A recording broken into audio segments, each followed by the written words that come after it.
Your cravings are a message, and right now you're either ignoring them, fighting them, or blaming yourself. What if you knew how to read them? In this video, I'm going to break down what your cravings are actually telling you.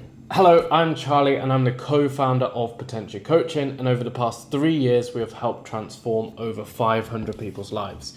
If you're looking for help with your weight loss journey, there'll be a link in the description below. So cravings are your body's error message. They're not actually the enemy. Don't look at them as bad. Whenever you have a craving, it's your body sending a signal that something's missing. This could be in your nutrition, this could be in your hormones, or this could be emotionally. It's not a character flaw.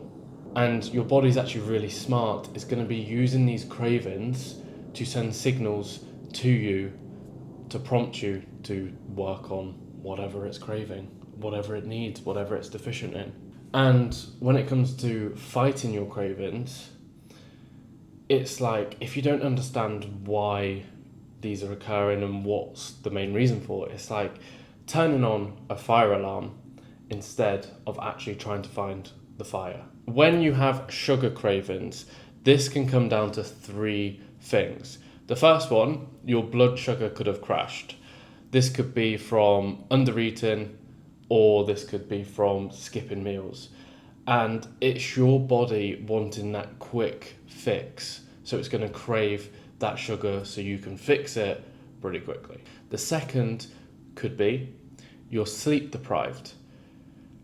When you have a bad night's sleep, it messes with your hormones, which is going to result in you having an increase in ghrelin, which is your hunger hormone, but also you could find that you are lacking energy. So your body is going to be craving high sugar, high fats for the quick sources of energy. And the third point is when you're having emotional struggles.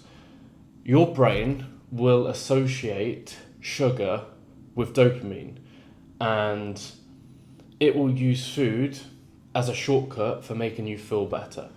So let's say, for example, you've gone through a breakup, and when you have a breakup, you go down and that's when you start to eat all the cookies or ice cream out of the fridge. That is your body craving that dopamine, that quick fix to feel better. The other side of it, you've got salt and savory cravings, and they can have slightly different reasons. So let's say if you have an intense craving for salty foods.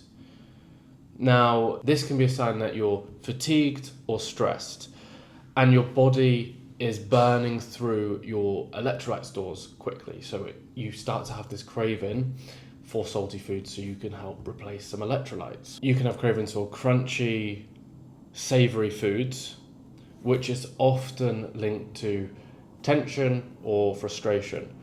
And it's just the brain getting out some of that tension, that stress, that frustration through crunching foods. And then in women, when you have these strong cravings in your luteal phase, it is always down to your hormones, and it is completely normal. There's not really much that you can do. It's just one of your body's, in quotations, coping mechanisms. Your hormones are changing, so then you're going to start having these cravings. Now, the big thing is, having cravings for food isn't the problem. You could have a craving to watch a TV show. You could have, I know it's completely different, but it's not the craving that's the problem, it's the response to it.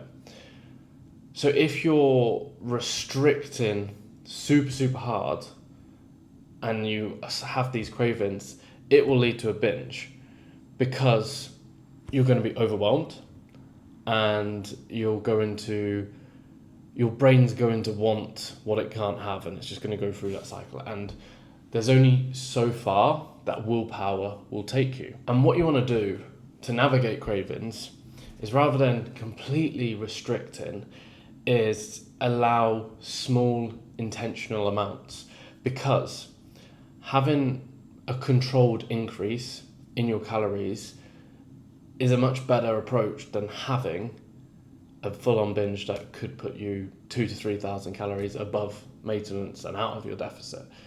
So let's say you're in a 500 calorie deficit, you give yourself a controlled 200 calorie increase. That means you're still in a 300 calorie deficit overall.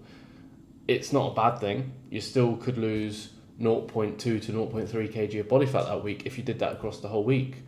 So controlling what you can control is a lot better than basically subjecting yourself to a binge. And I want you to look at it as the goal isn't to never crave anything. You're human. There's always going to be something that you will want, you will desire, and if you keep fighting it, you're just going to have a kind of like a miserable life. But what you need to be doing is building up an awareness so that you can respond rather than react. It's better to be proactive rather than reactive. So let's take the period for example, 10 days before your periods when your cravings really start to spike up, and it only lasts for 5 days. So for them 5 days, you're going to increase your calories by whatever you want to do, just as long as you know it's controlled. If you still want to stay in the deficit, 200, maybe you're just like, I'll just go for 5 days of maintenance. You can also do that as well. Controlling that is being proactive rather than reactive. And how can you use your cravings as a coaching tool?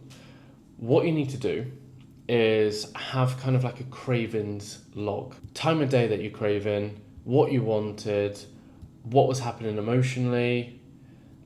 You will notice there'll be patterns that emerge. Could it be you get home from work, you start to have these cravings? You sat at the dinner table helping your kids with homework at like 7 o'clock and it's getting a little bit stressful, or you're bickering, the cravings start.